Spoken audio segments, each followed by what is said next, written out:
제가 지난주에 이 시편 길라잡이라는 설교로 이 시편에 대한 방향성을 제시해 드리면서 시편을 보실 때 여러분들이 표제어를 보시면은 훨씬 더 잘 이해할 수 있다라고 말씀을 드렸죠. 그래서 오늘 이 시편 52편의 표제어를 한번 우리가 함께 한 목소리로 먼저 읽어 볼게요. 이 표제어를 함께 한 목소리로 읽어 보겠습니다. 시작. 다윗의 마스길, 인도자를 따라 부르는 노래. 에돔인 도액이 사울에게 이르러 다윗이 아히멜렉의 집에 왔다고 그에게 말하던 때에. 자, 여기서 이 마스길이라는 것은 교훈이란 뜻이고요. 에돔 사람 도액이 다윗을 죽이려고 하는 사울에게 이르렀다라고 써져 있는데, 그럼 도액이라는 사람이 사울 왕에게 무슨 말을 했는지를 보시면은 훨씬 더 이 52편이 감이 잡힐 텐데요. 지난번 말씀드린 것처럼 시편의 대부분은 사무엘상과 그리고 사무엘하를 배경으로 쓰여지고 있는데, 이 사무엘상 22장 18절부터 23절까지를 보시면은 정확히 오늘 이 시편에 대한 배경을 이해하실 수가 있습니다. 그래서 우리 18절부터 23절까지 사무엘상 22장 18절부터 23절까지를 먼저 저와 여러분 함께 돌아가면서 교독하시고서 또 들어가 볼게요. 제가 먼저 읽겠습니다. 왕이 도액에게 이르되 너는 돌아가서 제사장들을 죽이라 하매 에돔 사람 도액이 돌아가서 제사장들을 쳐서 그날에 세마포 에봇 입은 자 85명을 죽였고 제사장들의 성읍 노베 남녀와 아이들과 젖 먹는 자들과 소와 나귀와 양을 칼로 쳤더라. 아히두베 아들 아히멜렉의 아들 중 하나가 피하였으니 그의 이름은 아비아달이라. 그가 도망하여 다윗에게로 가서 사울이 여호와의 제사장들 죽인 일을 다윗에게 알림해 다윗이 아비아달에게 이르되 그날에 에돔 사람 도액이 거기 있기로 그가 반드시 사울에게 말할 줄을 내가 알았노라. 내 아버지 집에 모든 사람 죽은 것이 나의 탓이로다. 두려워하지 말고 내게 있으라.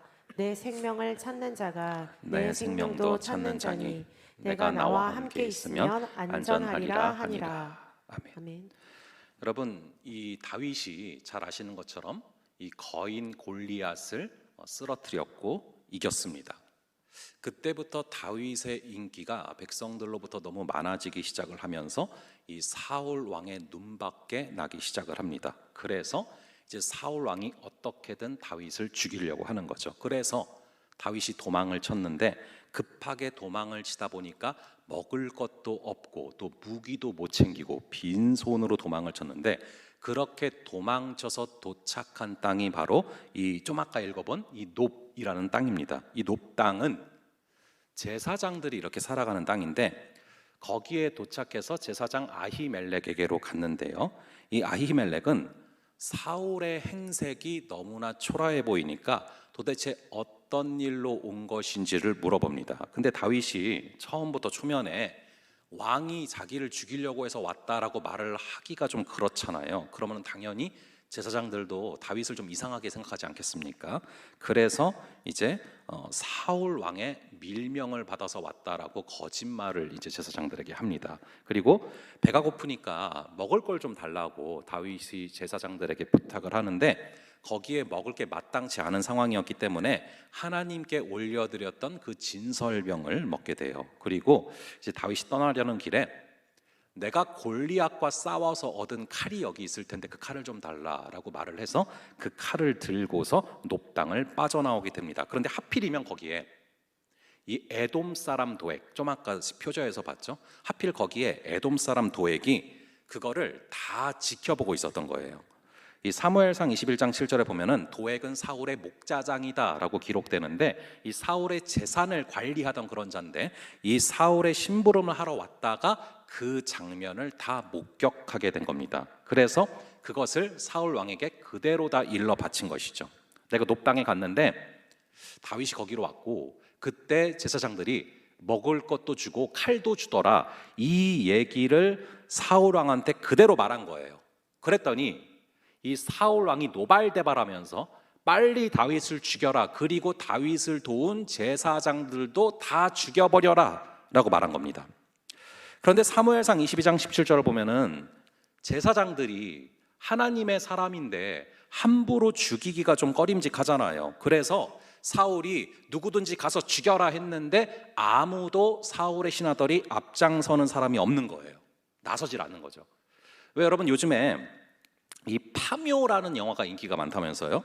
저는 오컬트나 공포 영화는 절대 못 봅니다. 겁이 많아서 무서워서 못 보는데, 그래서 이야기로 만들었어요. 근데 그 파묘라는 영화를 보면은 거기서도 이 묘자리를 잘못 건드리면은 가정이 풍지박산난다라고 해가지고 아무리 몇 억을 줘도 그 묘자리를 건들지 않는 그런 모습이 나오잖아요. 그러니까 이 영적인 세계가 있다라는 거를 악한 영들도 알거든요. 그렇게 세상 사람들도 영적인 세계가 있어서 영적인 것들 또 영적인 사람들을 건드리면 큰일 난다라는 걸 아는데, 이 에돔 사람 도액이 무식하게 딱 나선 거죠.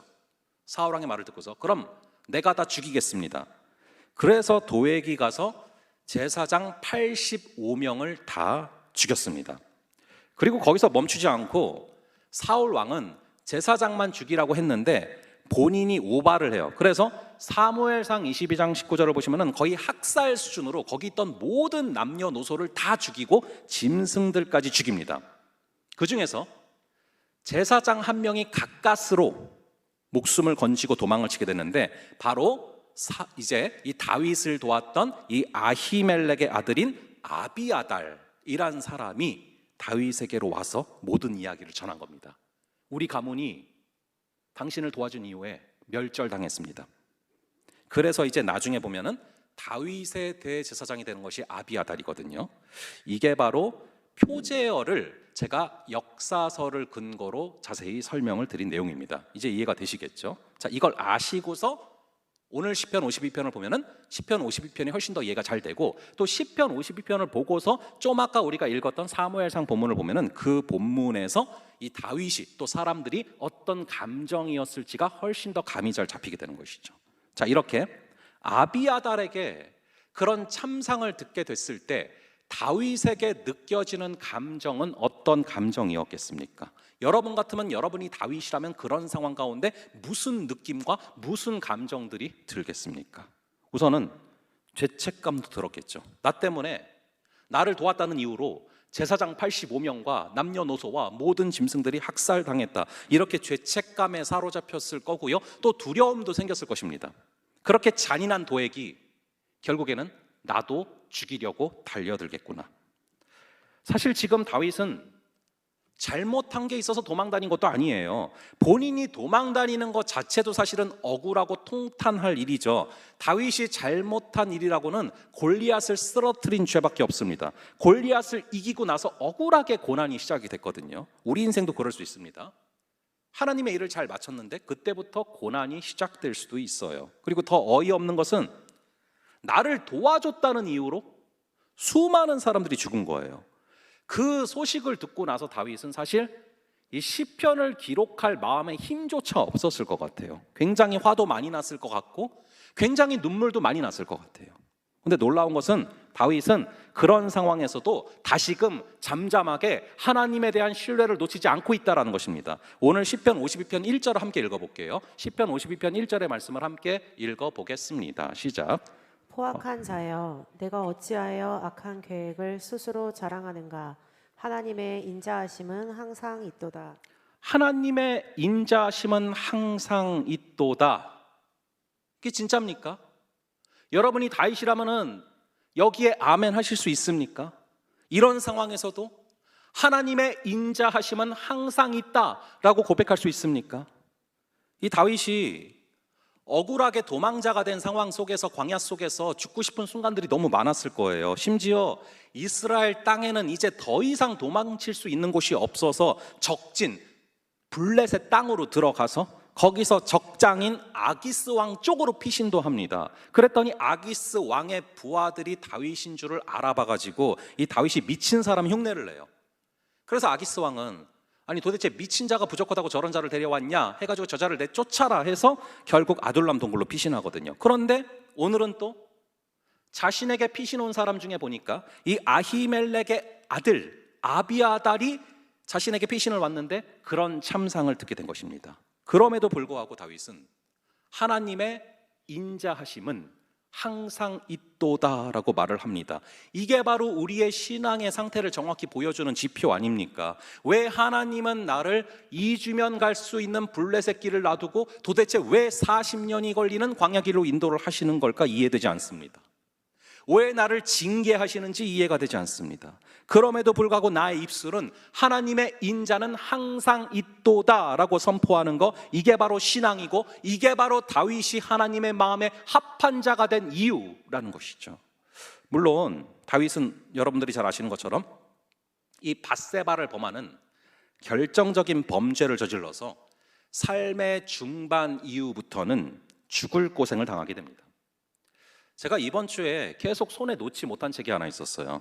이 자코 헤멘의 Becoming a Pastor라는 책을 보다가 굉장히 중요한 인사이트를 접하게 되는데, 꼭 목회자뿐만 아니라 여러분들이 결국에는 나중에 가정에서도 리더가 될 거고 어떤 공동체에서든 리더가 돼야 되는데, 우리가 영적인 리더로 형성되기 위해서 내면 속에 갖추어야 할 능력들을 얘기하는 책인데, 거기서 얘기하는 능력 중에 하나가 바로 고독의 능력이에요. 고독의 능력, 홀로 있을 수 있는 능력.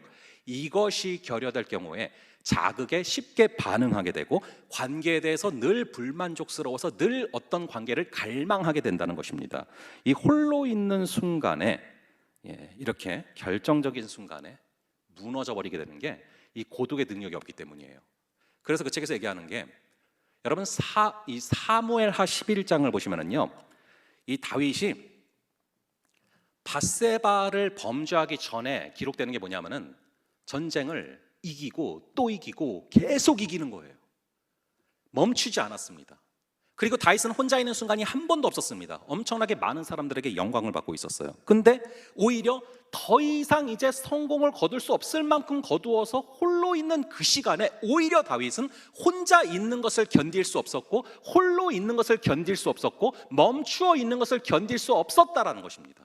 그래서 그런 상황 가운데 밧세바를 보게 됐는데, 밧세바를 봤을 때 보고 그냥 멈추면 되는데, 보고 그냥 다시 잊으면 되는데, 계속해서 멈추지 않고 마치 직전에 전쟁을 이기고 또 이기고 또 이기려고 한 것처럼 멈추지 않고 부하들을 보내서 정보를 캐고 또 캐내면서 결국 범죄를 저질렀다라는 것이죠. 왜입니까? 고독의 능력을, 홀로 있을 수 있는 능력을, 멈출 수 있는 능력을 상실했기 때문이죠. 우리가 이 고독의 능력을 갖추지 않으면, 홀로 있을 수 있는 능력을 갖추지 않으면 결정적인 순간에 너무나 쉽게 무너져 버릴 수가 있습니다. 이처럼 다윗도 분명히 결핍이 있는 사람이에요. 그래서 다윗이 이 밧세바를 범한 이후로 아들이 압살롬이 반역을 일으키는 등 혹독한 죄의 대가를 치르게 됩니다. 이 다윗이 한 가정을 무너뜨리지 않았습니까? 그랬더니 다윗의 가정이 무너지는 거예요. 그래서 다윗의 가정에서 자녀들이 서로 죽이지를 않나 아주 고통스러운 일들이 벌어집니다. 그럼에도 불구하고 주님께서 죄의 대가는 치르게 하시지만, 그럼에도 다시금 당신의 자녀로 받아주시고 하나님의 마음에 합한 자라는 평가를 받게 된 이유가 무엇이냐? 그게 바로 오늘 본문 1절이라는 거예요. 다시 한번 오늘 본문 1절을 함께 한 목소리로 읽어보겠습니다. 시작. 포악한 자여, 내가 어찌하여 악한 계획을 스스로 자랑하는가? 하나님의 인자하심은 항상 있도다. 이 유진 피터슨 교수님이 쓴 책 중에 이 현실의 뿌리박은 영성이란 책이 있습니다. 여러분들이 다윗을 묵상해 보기를 원하는 분들은 꼭 보셔야 될 필독서라고 저는 생각하는데, 그 책 제목 그대로 다윗은 철저하게 현실의 뿌리박은 영성입니다. 교수님이 굉장히 많이 강조했던 것 중에 하나가 이 영성과 신학이라는 단어였어요. 어떤 설명해 주셨냐면은, 신학은 하나님을 알아가는 지식입니다. 그래서 여러분들은 지금 사실 여러분도 신학을 하고 있어요. 날마다 하나님을 알아가는 지식을 쌓아가고 있지 않습니까? 그럼 영성은 뭐냐?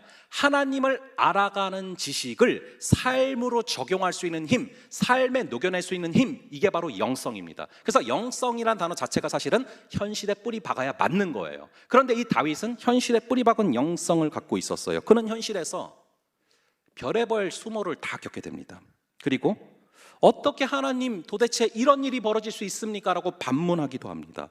그럼에도 불구하고 하나님을 떠나지 않았다는 것, 하나님의 인자하심은 항상 있다라고 고백하는 것, 이 끈질긴 신앙이 우리의 신앙 되기를 주님의 이름으로 축원합니다. 자, 그는 하나님 앞에서 현실에 뿌리박은 영성을 가지고 솔직하게 자신의 심정을 고백하고 있는데요.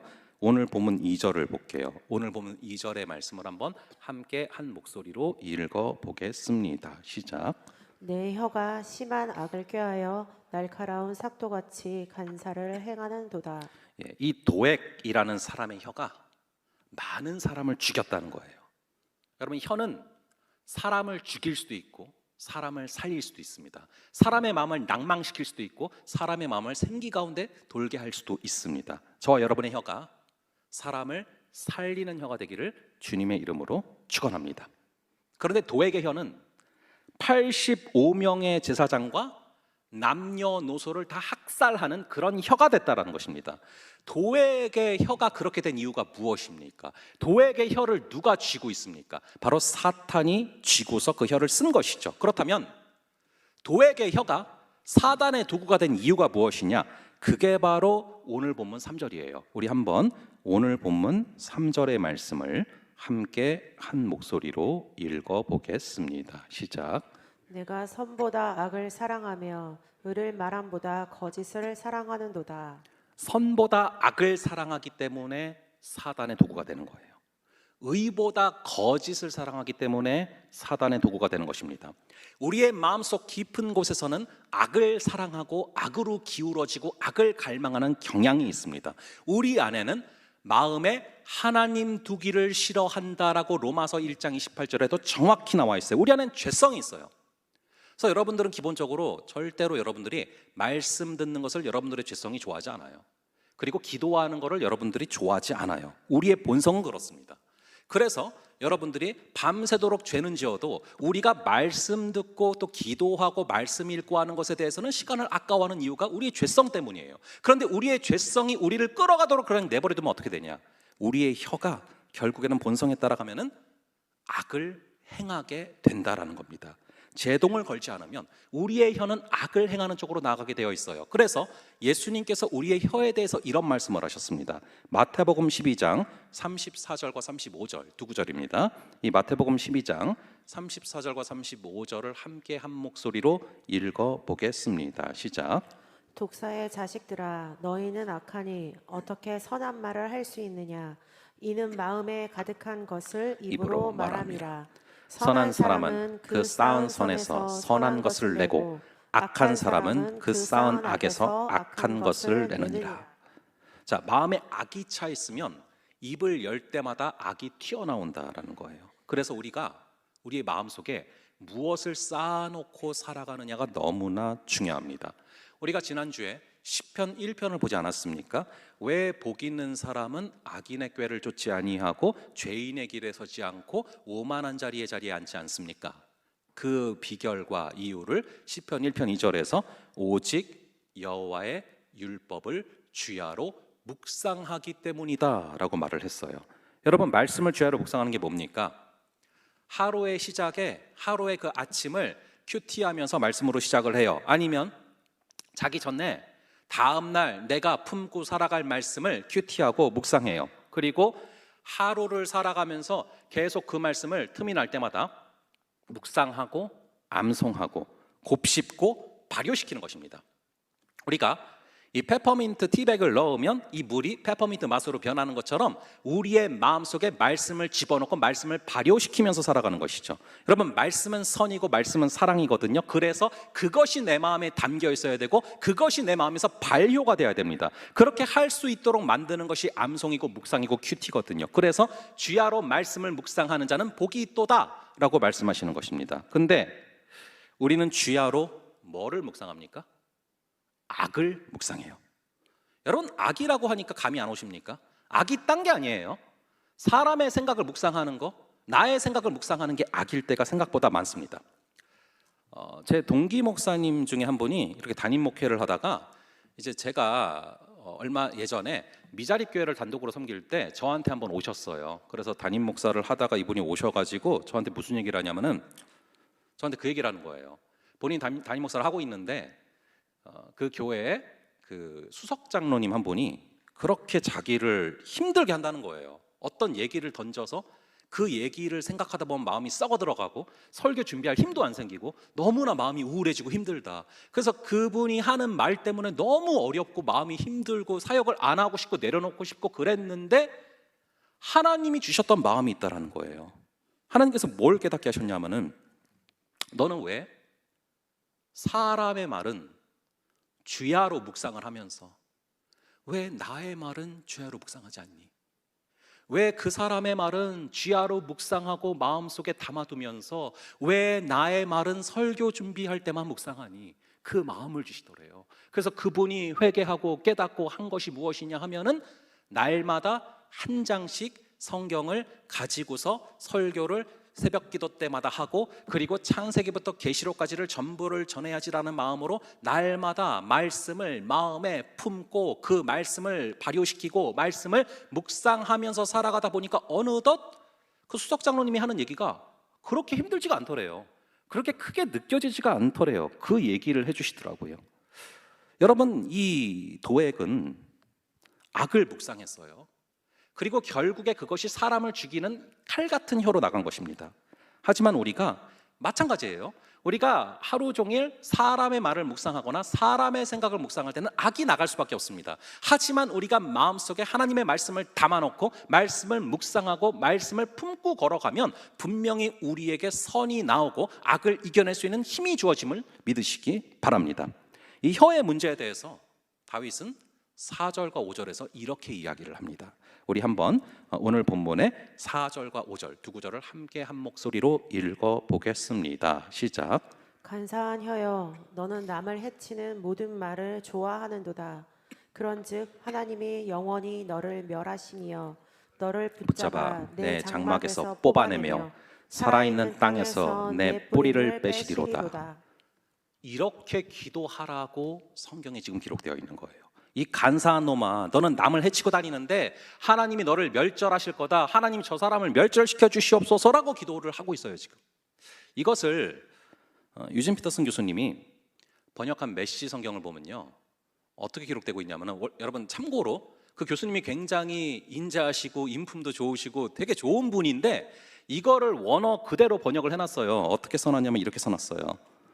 너의 팔다리를 찢으시고 살 조각 하나도 남지 않게 말끔하게 쓸어내실 거다라고 원어를 살려서 번역을 하고 있어요. 당연히 다윗 안에 그런 분노가 생겼겠죠. 자기를 도왔다는 이유로 도운 사람들을 전체를 다 학살해 버렸는데 그런 분노가 생겼겠죠. 우리 안에 분노가 생길 때요, 우리는 그 분노를 하나님 앞에 솔직하고 정확하게 표출해야 돼요. 그거를 하나님 앞에서 솔직하게 드러내고 표출하지 않으면 엄한 데서 그 분노가 터지게 됩니다. 여러분, 이 가인이 그러지 않았습니까? 여러분, 가인이 최초의 살인자예요. 동생 아벨을 죽였어요. 근데 왜 죽였는지 아시죠? 이유가 무엇입니까? 아벨의 제사는 받으시는데 자기 제사는 받지 않으시는 거예요. 그럼 엄밀하게 말하면 지금 누구한테 화난 거예요?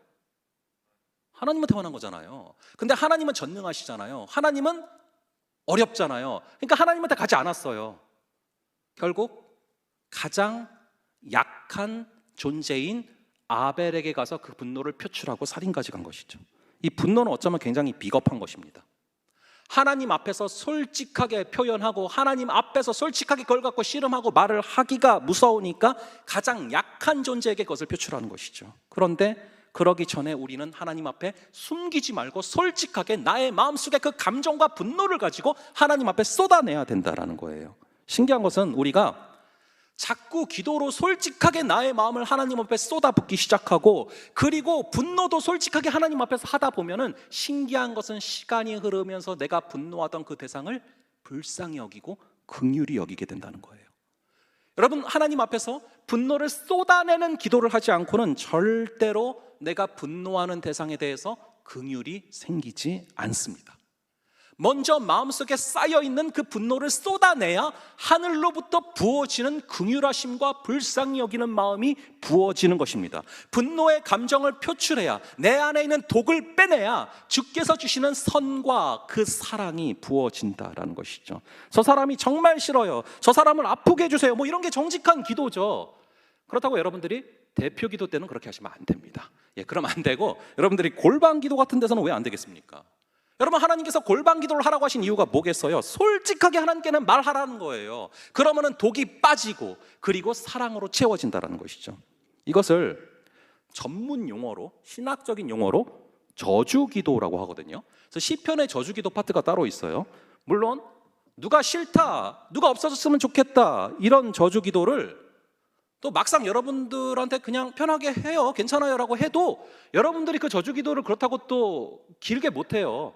하루 정도 하면은 그 대상을 향해서 불쌍한 마음이 들어요. 만약에 여러분들이 나는 저주 기도를 하는데 일주일 이상 돼요, 그럼 그것도 대단한 분입니다.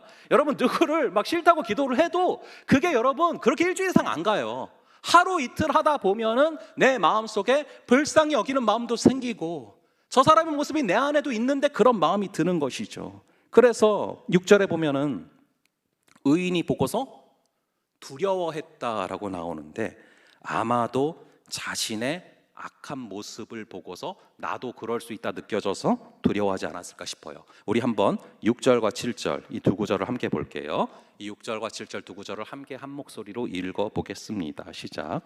의인이 보고 두려워하며 또 그를 비웃어 말하기를 이 사람은 하나님을 자기 힘으로 삼지 아니하고 오직 자기 재물의 풍부함을 의지하며 자기의 악으로 스스로 든든하게 하던 자라 하리로다.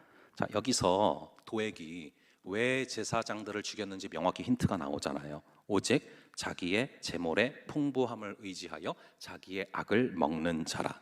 이 도액이 제사장들을 죽인 다음에 큰 돈을 상금으로 받았겠죠. 그러니까 돈을 자꾸 묵상을 하다 보니까 혀로 사람을 죽이는 일까지 나아갔다. 말씀을 묵상하는 시간보다 돈을 묵상하는 시간이 많아지면 열매가 좋을 수 없다라는 것이죠. 반면에 다윗은 이렇게 낙심되는 상황 속에서 어떻게 살아가고 있습니까? 우리 한번 8절과 9절, 오늘 본문의 8절과 9절의 두 구절을 함께 한 목소리로 읽어보도록 하겠습니다. 시작.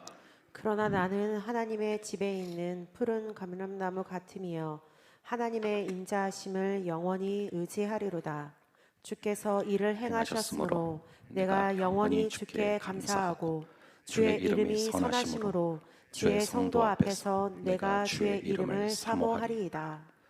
다윗이 자기 때문에 자기를 도왔다는 이유로 사람들이 죽어나가고 너무 마음이 고통스러운 상황 속에서도 살아남은 이유가 무엇입니까? 8절에 보면 그러나 나는 때문이에요. 그러나 나는 하나님의 집에 있는 푸른 감람나무 같음이요. 이게 이유예요. 여러분들, 감람나무가 무슨 나무인지 아십니까? 이 감람나무가 여러분들이 잘 아시는 그 올리브 나무예요. 이 올리브 나무가 얼마나 잘 자라는지 모릅니다. 이 올리브 나무는 특이한 게 수명이 기본적으로 몇백 년이고 심지어 몇 천 년이 넘은 나무들이 있습니다. 그러니까 감람나무는 사람보다 오래 살아요. 심지어 지금도 이스라엘에 가면은 겟세마네 동산이 있는데 우리 예수님께서 십자가에 못 박혀 돌아가시기 전날 목요일날 땀방울이 핏방울이 되도록 간절히 기도하실 때 그 옆에 심겨져 있던 그 감람나무가 지금도 있어요. 엄청난 생명력을 갖고 있는 나무란 말이에요. 그러니까 하나님의 집에 있는 푸른 감람나무가 되겠다라는 다윗의 고백은 내가 이런 역경 속에서도 어떻게든 살아남을 것을 믿겠다라는 거예요. 왜입니까? 하나님의 집에 있기 때문에, 하나님의 품에 있기 때문에 나는 계속해서 결국에는 살아날 수밖에 없다라는 것을 진심으로 믿는 것이 나는 푸른 감람나무입니다 라는 고백입니다. 여러분, 이 푸른 감람나무가 얼마나 끈질긴 그런 나무이냐 하면요, 여러분, 노아의 대홍수를 아시지 않습니까? 창세기에 나오는 노아의 홍수를 아시지 않습니까? 그런 노아의 홍수가 벌어졌을 때 비가 그치고 나서 이 노아가요, 비가 그친 다음에 비가 지금 얼마나 줄어들었나 확인을 하려고 비둘기를 내보내요. 근데 여러분, 비둘기가 잎을 딱 물고 오거든요. 그게 무슨 잎인지 아십니까? 바로 감람나무 잎이다라고 써져 있어요. 이 올리브나무 잎사귀를 가져오는 거죠. 그러니까 이 감람나무는요, 심지어 노아의 그 홍수 속에서도, 그 대홍수 속에서도 끝까지 버티고 살아남은 그 나무라는 거예요. 우리도 노아처럼 인생에 수많은 홍수가 닥쳐오잖아요. 지금도 홍수가 닥쳐올 때가 있잖아요. 하지만 그럼에도 불구하고 푸른 감람나무처럼 끝까지 버텨낼 수 있는 그런 역사가 있기를 주님의 이름으로 축원합니다. 다윗의 고백이 바로 그거예요. 나는 이런 역경 속에서도 불구하고 항상 하나님의 인자는 있습니다. 그리고 나는 홍수 같은 상황 속에서도 푸른 감람나무처럼 끝까지 버틸 줄을, 그런 생명력으로 주님께서 부어주실 줄을 믿습니다. 저와 여러분이 푸른 감람나무 같은 그런 다윗의 고백을 하는 저와 여러분 되기를 주님의 이름으로 축원합니다.